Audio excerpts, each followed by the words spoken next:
ఈ సమాజంలో లక్ష్మణుడుగా మనం ఉండగలమా అనే ఒక సందేహం కలుగుతుంది. ఎందుకంటే లక్ష్మణుడు అంటే ఆషామాష కాదు. లక్ష్మణ అంటే వాస్తవానికి వాల్మీకి ఎలా చిత్రీకరించారంటే సామ దాన భేద దండన అలాగా 4 ఏవైతే ఉంటాయో రామ సామ అయితే దాన లక్ష్మణ, భేద అంటే భరత, దండన అంటే శత్రుఘ్న.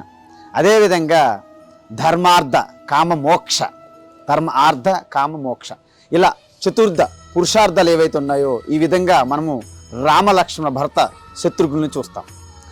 మనము ఈ రోజుల్లో ఈ సమాజంలో ఎప్పుడు కూడా అన్నదమ్ములను కూడాను సొంత తండ్రులను కూడాను లెక్క చేయకుండా అధికారం కోసం తన స్వార్థంతో అధికార దాహంతో ఉన్నటువంటి ఈ రోజుల్లో కేవలము ఒక అన్నగారి కోసం పూర్తిగా తన వైవాహిక జీవితాన్ని కూడాను ఒక తృణప్రాయంగా పక్కన పెట్టి అన్నగారి యొక్క అడుగుజాడల్లో నడుస్తూ తల్లి దగ్గరికి వెళ్ళి అన్నగారితో వెళ్తుందంటే అన్నగారే ఇక నుంచి నీకు తండ్రి, అన్నగారి మాటే నీకు వేదవాకు అని చెప్పినటువంటి ఆ తల్లి కూడాను సుమిత్ర అద్భుతం.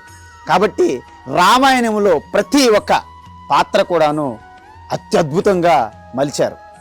వాస్తవానికి లక్ష్మణస్వామి మన యొక్క ఆధ్యాత్మికంగా చూసుకుంటే సంకల్ప శక్తి ఏదైతే ఉందో దాన్ని లక్ష్మణస్వామి అంటారు. అందుకే మనం ఏదైనా సరే ఒక కార్యక్రమం, ఒక యజ్ఞం, ఒక యాగం, ఒక కర్మ చేయాలంటే మీలో ఉన్నటువంటి ఆ సంకల్పన శక్తి, ఆ సంకల్ప శక్తి ఏదైతే ఉందో దాన్ని లక్ష్మణస్వామి. వాస్తవానికి ఆ శ్రీరామచంద్రుడి యొక్క సంకల్ప శక్తి ఏదైతే ఉందో అది లక్ష్మణస్వామి. అందుకే మనం ఆ యొక్క శివధనుస్సు విరిచినప్పుడు కూడాను లక్ష్మణస్వామి ముందుగా సమాధానం చెప్తారు. పరశురాముడు లాంటి వారికి కూడా అగ్రగణ్యులు వారి దగ్గర మాట్లాడడమే ఎవరికి సాధ్యం కాదు. మునులు, ఋషులు, రాజులు అందరూ కూడాను గజ వణుకుతారు. కానీ లక్ష్మణుల్లో ఎటువంటి సందిగ్ధము, ఎటువంటి సంశయం లేదు. వారు పరాక్రమానికి, శౌర్యానికి ప్రతీక. ఆ సంకల్ప శక్తితో, ఆ శౌర్యంతో వారు ఎప్పుడు వెనకాడరు. అందువలన మనకి శివధనుస్సు భంగం జరిగినప్పుడు ఈ యొక్క ధనుస్సు విరిచారు, మీకు ఎంత ధైర్యం అంటే చిన్నప్పుడు ఎన్నో ధనుసులు మేము విరిచాము, ఈ ధనుసు ఒక లెక్క అని ఒక వెటకారంగా కాకుండా వాస్తవంగా చెప్తారు. కానీ ఆ సమాధానం వెటకారంగా అనిపిస్తుంది పరశురాముడికి. అదేవిధంగా ఆ యొక్క లక్ష్మణస్వామి తన వైవాహిక జీవితమైనటువంటి తన పత్ని, ధర్మపత్ని ఊర్మిళ తనకి ఎటువంటి అనుమతి తీసుకోకుండా, అంటే ఎటువంటి పర్మిషన్ తీసుకోకుండాను కేవలము అన్నగారు శ్రీరామచంద్రుడే తన జీవిత లక్ష్యంగా జీవించారు.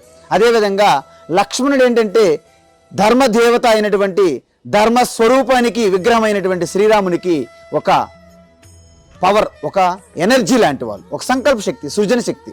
అంటే ప్రతి కార్యక్రమం ఏదైనా చేయాలంటే, రాముడు చేయాలంటే దాన్ని చేయడానికి ఉన్నటువంటి ఆ మెషినరీ, ఆ ఎనర్జీ సోర్స్ లక్ష్మణస్వామి. అందువలన లక్ష్మణుడు తన యొక్క బ్రహ్మచర్య నిష్ఠ తపస్సు ఎంత భయంకరం అంటే వారు సీతమ్మ తల్లి ఆ బంగారు లేడిని కోరుకునేటప్పుడు శ్రీరామచంద్రుడు దాన్ని తీసుకురావాలని వెళ్ళినప్పుడు సీతమ్మ తల్లికి అపాయం జరగబోతున్నది అనే విషయం గ్రహించారు.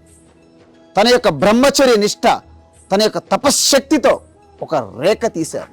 దాన్ని లక్ష్మణ రేఖ అంటారు. ఇప్పటికి కూడాను లక్ష్మణుడు తీసినటువంటి ఆ రేఖ యొక్క శక్తి అనేది ప్రతి ఒక్కరికి ఇక అల్టిమేట్, మనం ఏదైనా సరే ఒక లెవెల్ దాటిపోయామంటే వీరు లక్ష్మణ రేఖ దాటారు అంటారు. అంటే ఆ లక్ష్మణుడి యొక్క ఆ యొక్క రేఖలో ఉన్నటువంటి సాక్షాత్తు సృష్టికర్త బ్రహ్మకి ఆ రేఖ గీసి ఎంత శక్తి ఉంటుందో అదేవిధంగా ఆ లక్ష్మణుడి యొక్క తపస్సు, ఆ బ్రహ్మచర్యంతో వచ్చినటువంటి ఆ యొక్క శక్తితో వచ్చినటువంటి ఆ నిష్ఠ. అందుకే వారు ముందుగా జరగబోయేది కూడాను ఊహించగలడు. కాబట్టి సీతమ్మ తల్లి ఇలా అపాయం జరగబోతున్న విషయం కూడాను ముందే గ్రహించగలరు వాళ్ళు. కానీ ఇదంతా కూడాను ఒక ఆదర్శప్రాయమైనటువంటి మానవ జీవితంలో ప్రతి ఒక్క మానవుడు ఎలా జీవించాలి అనే ఒక విషయంలో శ్రీరామచంద్రుడు, లక్ష్మణుడు కూడాను పూర్తిగా తన కర్తవ్యాన్ని విస్మరించకుండా ఒక మానవుడు అన్ని దేశాల్లోనూ, అన్ని కాలాల్లోనూ ఎలా ముందుకెళ్ళాలి, ఎలాంటి క్లిష్ట పరిస్థితుల్లో కూడాను ఎలా ఎదుర్కోగలగాలి అనే విషయాన్ని మనందరికి కూడాను ఒక అద్దములో చూపెట్టగలిగారు. అదేవిధంగా మనకి శ్రీరామచంద్రుడితో పాటు ఆ కిష్కింధకి వెళ్ళినప్పుడు కూడాను ఆ యొక్క ఆంజనేయుడు వారికి మొట్టమొదటిసారిగా వస్తారు ఆతిథ్యం ఇవ్వడానికి. వెళ్ళిన తర్వాత సుగ్రీవుని కూడాను ఒకసారి భయపెడతారు, ఎందుకంటే వారు ముందు మాట ఇచ్చి తర్వాత మర్చిపోతారు. అలాంటప్పుడు లక్ష్మణస్వామి తన కోప ఆవేశంతో ఒక్కసారి సుగ్రీవుడి వైపు వెళ్ళేటప్పుడు సుగ్రీవుడు సాక్షాత్తు ఆ యొక్క పరశురాముడిని చూసినట్టు భయభ్రాంతులకు గురవుతారు. ఎందుకంటే లక్ష్మణస్వామికి యథార్థంగా జీవించడం అనేది తన యొక్క స్వాభావికం. దాన్ని ఎవరైనా అతిక్రమించారా వారి కోపాగ్నికి సాక్షాత్ యముడు కూడాను నిలబడడు. కాబట్టి ఆ యొక్క లక్ష్మణస్వామి తన జీవితం అంతా కూడాను కేవలము ధర్మస్వరూపమైనటువంటి రామునికి అంకితం చేశారు. కాబట్టి అలాంటి లక్ష్మణస్వామి వారికి ఈ యొక్క సృష్టిలో ఇంక వేరేది ఏమి లేదు. సాక్షాత్ అవసరమైతే తండ్రిని కూడాను బంధించడానికి కూడాను ముందుకు వచ్చారు. ఎందుకు అంటే శ్రీరామచంద్రుడికి ఇలా అన్యాయం జరిగింది, దీనికి కారణం తన యొక్క తండ్రి గారే అని కోప్పడేటప్పుడు శ్రీరామచంద్రుడు వారిని వారిస్తారు. శ్రీరామచంద్రుడు వారించినప్పుడు ఎంత కోపావేశంలో ఉండడం లక్ష్మణస్వామి అయినా తన యొక్క శాంత ప్రవృత్తులకు వచ్చేస్తారు. అది లక్ష్మణస్వామి యొక్క గొప్పతనం. ఈ సృష్టిలో వారికి ఎంత కోపావేశం వచ్చినప్పుడు కూడాను శ్రీరాముని యొక్క మాట అంటే వెంటనే కూలైపోతారు.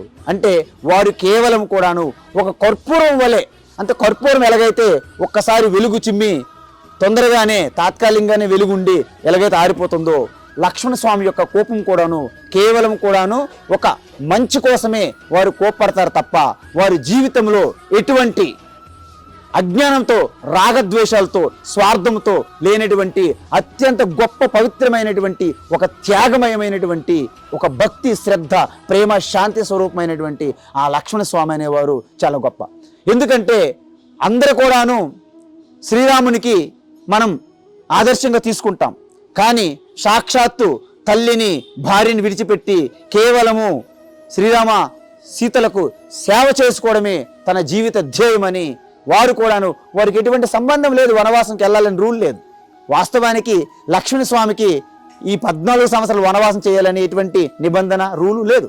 కానీ కేవలము తన అన్నగారైనటువంటి మర్యాద పురుషోత్తముడికి, అదేవిధంగా తల్లి జానకికి సేవ చేయడం కోసమే తన పరమార్థికం, తన పరమ సౌభాగ్యమని, తన జీవిత లక్ష్యమని అన్నగారితో పాటు ఆ యొక్క 14 సంవత్సరములు కూడాను వనవాసానికి వెళ్తూ అక్కడ అన్నగారికి ప్రతి ఒక కవచములా ఉంటూ అన్నగారి యొక్క శ్రేయస్సు, అన్నగారి యొక్క ఆనందం, అన్నగారి యొక్క శాంతి, ఆ యొక్క తల్లి సీతమ్మ తల్లి యొక్క శాంతి, వారి యొక్క భద్రత తన యొక్క జీవిత కర్తవ్యంగా తీసుకొని, అదేవిధంగా సమాజంలో ప్రతి ఒక్కరికి తన అగ్రజుడైనటువంటి అన్నగారి పట్ల తమ్ముడు ఏ విధంగా ఉండాలి, ఎలా జీవించాలని తెలియజేసినటువంటి లక్ష్మణస్వామి అనేవారు ఈరోజు ఈ సమాజానికి తరతరాల యుగాలకు కూడాను ఎంతో ఆదర్శప్రాయుడు అని మనందరము గమనించాలి, గర్వించాలి, వారిని మనము పాటించాలి, వారి అడుగుజాడులో మనము నడవాలని మీ అందరికీ నేను కోరుకుంటూ హరి ఓం తత్సత్.